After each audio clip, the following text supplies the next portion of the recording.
dagang, biasanya minta pelaris gitu ya, supaya dagangannya laku, itulah. Waktu itu saya juga ditanya, Mas, sampai minta apa? Saya masih kecil.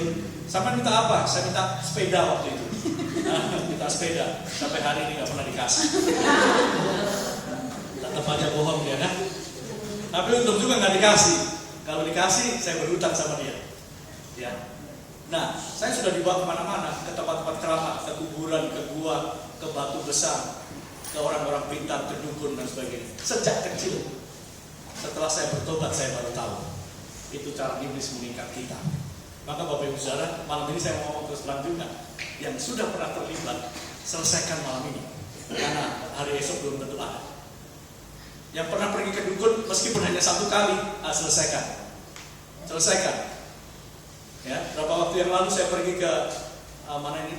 Tadi sore saya ngomong dengan beberapa orang. Saya pergi ke Sulawesi, ya. Sulawesi saya pergi mengajar bukan khotbah, mengajar. Ada seorang ibu, dia melihat ke tembok terus begitu. Saya mengajar di sini, saya lihat ibu di sana lihat ke tembok terus, tidak memperhatikan saya. Saya pikir ibunya ada apa ya? Kok nggak konsentrasi gitu ya? Terus dia tiba-tiba keluar, dia masuk lagi. Lalu jam istirahat dia bilang ke saya, Pak, waktu Bapak tadi cerita sedikit tentang setan, tiba-tiba kok saya merasa seperti ada tangan yang besar menekan kepala saya. Saya tadi tidak tahan melihat Bapak, saya lihat ke tembok terus. Boleh nggak besok Bapak doakan saya? Boleh. Besoknya dia datang ke tempat saya menginap di lantai 2 begitu, ya, ada sebuah aula, ya. Lalu saya bicara dengan dia. Dia ini hamba Tuhan rupanya, Pak. Ibu ini hamba Tuhan. Dia sudah melayani ke sana kemari, sudah khotbah, ya, sudah mengajar sekolah minggu, sudah pimpin kor segala macam lah, ya. Setelah 2 jam berbicara dengan saya, lalu oke lah, banyak pergumulan yang dia hadapi. Saya suruh dia berdoa duluan, baru nanti saya akan tutup. Waktu saya sudah tutup mata begini, saya tunggu beberapa menit, kok dia nggak ngomong-ngomong. Saya tunggu lagi, nggak bicara juga dia, nggak berdoa. Akhirnya saya buka mata. Begitu saya buka mata, saya lihat dia matanya udah melotot, udah buka mata lebar-lebar begitu. Dia kerasukan, dia kerasukan. Nah, menarik, salah satu roh yang masuk ke dia itu roh dari Makassar. Dan kamu dari mana? Dari Makassar. Bagaimana kamu masuk? Oh, ini udah 15 tahun yang lalu. Dia makan ikan, lalu tulangnya nyangkut di leher. Dia minum air, nggak hilang-hilang. Lalu tetangganya datang dari sebelah, bawa air putih, lalu dia minum air itu, lalu tiba-tiba hilang. Lalu dia tanya, terima kasih ya, itu air dari mana? Itu air dari Daeng. Daeng itu dukun lah di sana ya. Itu air dari dukun itu. Oh ya sudah, terima kasih. Dan tidak ada masalah, biasa-biasa saja, tanpa dia sadari. Rupanya roh melalui air itu masuk dalam dirinya dan sudah bersama-sama dengan dia 15 tahun.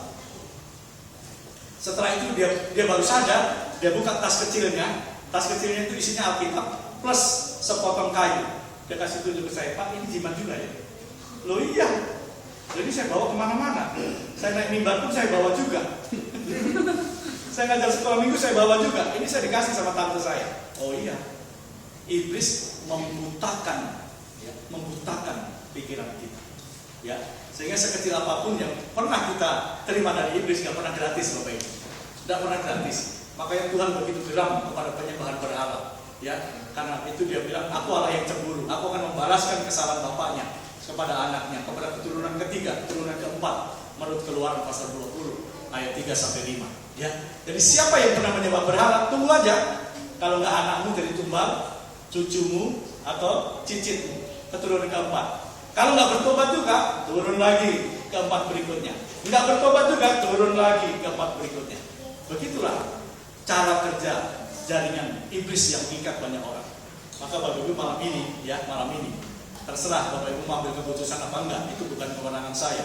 Roh Kudus dan Bapak Ibu Saudara yang memutuskan. Kalau ada yang memang pernah terlibat dengan kuasa gelap itu, pernah ke dukun, pernah ke paranormal, pernah punya jimat, dan belum pernah didoakan sama sekali oleh hamba Tuhan, ya bertobatlah, menyerahlah, ya, bertobatlah, menyerah. Karena esok belum tentu ada. Dosa diselesaikan, ikatan kuasa gelap diselesaikan. Kita akan mengalami menjadi seorang pribadi yang bisa memuji Tuhan dengan jiwa yang benar di hadapan Tuhan sampai kepada kekekalan. Maka Tuhan akan, ayat yang keempat bagian B, Tuhan memahkotai engkau dengan kasih setia dan rahmat. memahkotai engkau dengan kasih setia dan rahmat. Oleh karena dosanya diampuni, ikatan kuasa gelap diselesaikan, kita berhak mendapatkan mahkota yang kekal, mahkota yang Tuhan sediakan. Yang terakhir, ini kata yang terakhir senang ya. Biasanya saya khotbah di mana-mana kalau saya bilang ini yang terakhir itu jemaat bangun. Yang terakhir ya. Yang terakhir. Yang terakhir. Jangan lupakan segala kebaikannya. Ayat yang kelima, Dia yang memuaskan hasratmu dengan kebaikan, sehingga masa mudamu menjadi baru seperti pada burung rajawati. Ya, kadang-kadang saya sering sekali diskusi dengan istri saya. Kami punya banyak pengalaman.